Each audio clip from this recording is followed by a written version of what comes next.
नमस्कार। बदरों के लिए खबरों के विशेष बुलेटिन में आपका स्वागत है। इस बुलेटिन में अब तक की ताज़ा और अहम खबरों के साथ मैं हूं रुबिका लियाकत और खबरों को पेश करेंगी सोनिया शर्मा।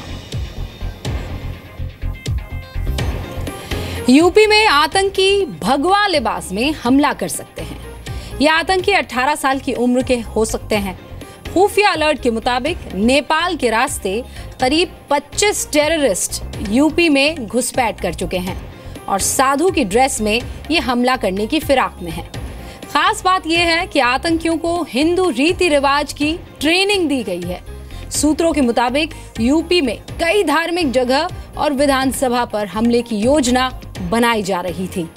आगरा में ताजमहल पर हमले की भी साजिश रची गई थी। हमारे एजेंसी जो हैं वो सक्रिय हैं। हमारी इंटेलिजेंस एजेंसी, हमारी एटीएस और एसटीएफ, उनकी अपनी जानकारियां हैं, उनकी एक नेटवर्किंग है और उसके हिसाब से जो भी इंफॉर्मेशन होगी उस पर हम टाइमली कार्रवाई करेंगे। और इस फ्रंट पर भी मैं नागरिकों को अश्योर करना चाहता हूं कि कोई ढिलाई पुलिस की तरफ से नहीं होगी इस मामले में। केंद्रीय कानून मंत्री रविशंकर के एक बयान पर विवाद हो गया है। एक प्रोग्राम के दौरान रविशंकर ने कहा कि मुझे अच्छी तरह पता है कि मुसलमान बीजेपी को वोट नहीं देते, लेकिन क्या हमने कभी उन्हें प्रताड़ित किया या कभी उन्हें काम से हटाया है? We are ruling 15 states on our own. We have got 13 chief ministers. We are ruling the country. Have we victimized any Muslim gentlemen working in industry or in service? Have we dismissed them? We don't get Muslim votes, I acknowledge very clearly. But have we given them proper sanctity or not? Delhi महिला कांग्रेस की पूर्व अध्यक्ष बरखा शुक्ला आज BJP में शामिल हो गई। एक दिन पहले ही कांग्रेस ने बरखा शुक्ला को निकाल दिया था। सूत्रों के मुताबिक बीजेपी के राष्ट्रीय अध्यक्ष अमित शाह ने बरखा से शुक्रवार को मुलाकात की। कल दिल्ली में एमसीडी चुनाव है और इसके ठीक पहले बरखा बीजेपी ज्वाइन कर लेती हैं।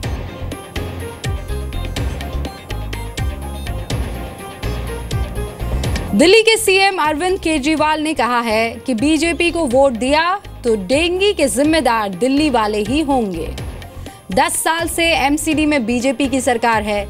10 साल में बीजेपी दिल्ली साफ नहीं कर पाई। जो पार्टी 10 साल में मच्छर नहीं हटा पाई, वो आने वाले वक्त में दिल्ली कैसे साफ कर पाएगी? अगर आप बीजेपी को वोट देंगे तो आने वाले 5 साल में दिल्ली में ऐसी गंदगी रहेगी कि डेंगू और चिकनगुनिया होते रहेंगे।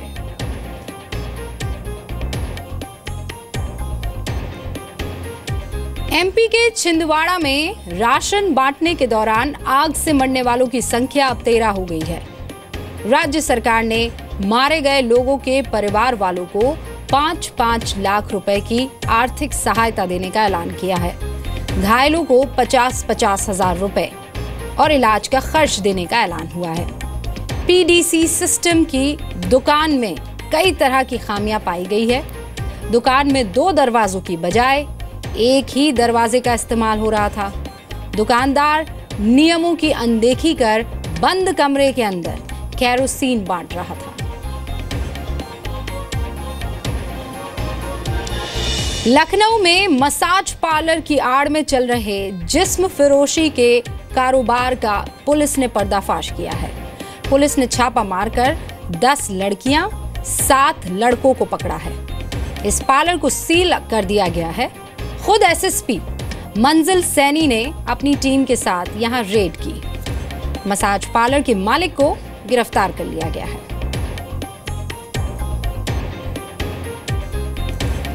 उत्तरी अफगानिस्तान के मजार शरीफ में अफगान आर्मी के कैंप पर आतंकी हमला हुआ है।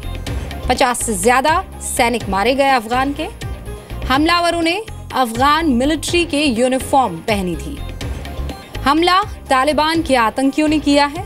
ये खबर आ रही है 10 हमलावर थे जिन्होंने पहले कैंप में ताबड़तोड़ फायरिंग की। 2 हमलावरों ने खुद को बॉम्ब से उड़ा दिया।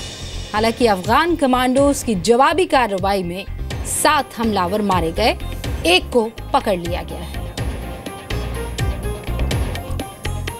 दिल्ली में हथियारों की बड़ी खेप पकड़ी गई है।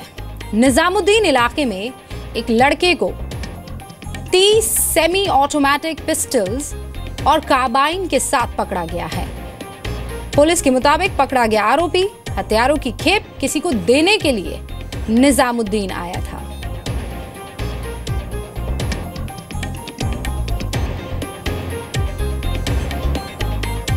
एमपी के गुना में बिना हेलमेट गाड़ी चलाने वालों को रोकना ट्रैफिक पुलिस को महंगा पड़ गया।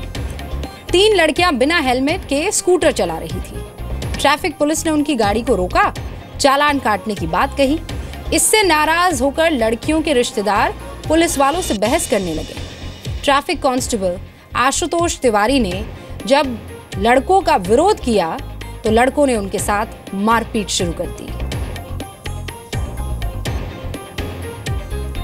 बिहार के बेगूसराय में शादी के वक्त डीजे नहीं पहुंचा तो लड़की के परिवार वालों ने लड़के को बंधक बना लिया।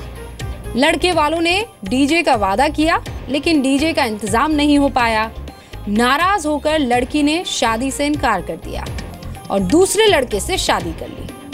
आरोप है कि लड़के वालों ने डीजे बुलाने के नाम पर लड़की वालों से पैसे लिए थे। जम्मू में गाय तस्करी का आरोप लगाकर कथित गौरक्षकों ने हमला कर दिया। ये लोग गाय को लेकर जा रहे थे, तभी पुलिस चौकी के पास उन्हें रोका गया। पुलिस ने पीड़ित लोगों को भीड़ से बचाने के लिए अपनी चौकी में जगह दी, लेकिन इन कथित गौरक्षकों ने उस चौकी को तोड़ दिया, पुलिस को धक्का दिया।